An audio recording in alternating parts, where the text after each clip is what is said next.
mga kabady, mag-welding ta karong vertical. So ang position ang ng vertical mga kabady, kailangan ang rod mga kabady pinaana ka doon. Gikan gyud ka sa ubos mga kabady, paingon sa taas.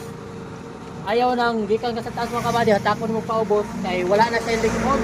Kay once nga gihatag nato na mga kabady pa ubos, ang flux ana mga kabady ayahang kuan paubos ko na siya, bunaog ko na mga kabady. So wala na ilikon.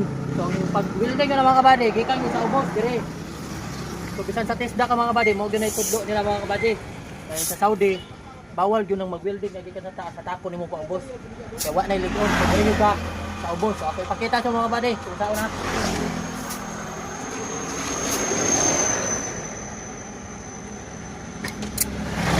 Vertical position yung mga kabady.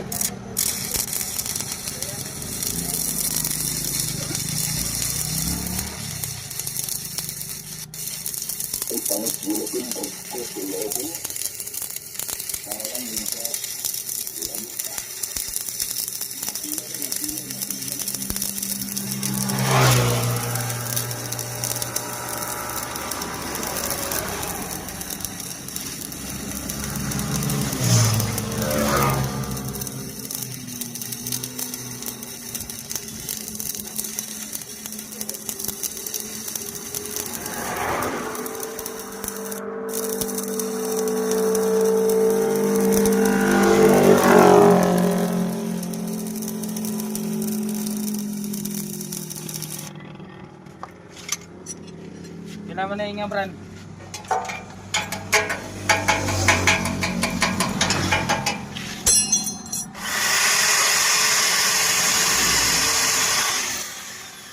ingana ang saktong welding mga kabady pag vertical. Gikan sa ubos, pinasaka mga kabady. So mga kabady oh. Ang agi nato mga kabady. Kaya gigikan ka sa baba mga kabady, wa na kusog kay modalos ko sa mga kabady. Ingana ra diskarte na pag welding mga kabady. Ana na mo na balan. Pag-share sa atong video mga kabady. Salamat.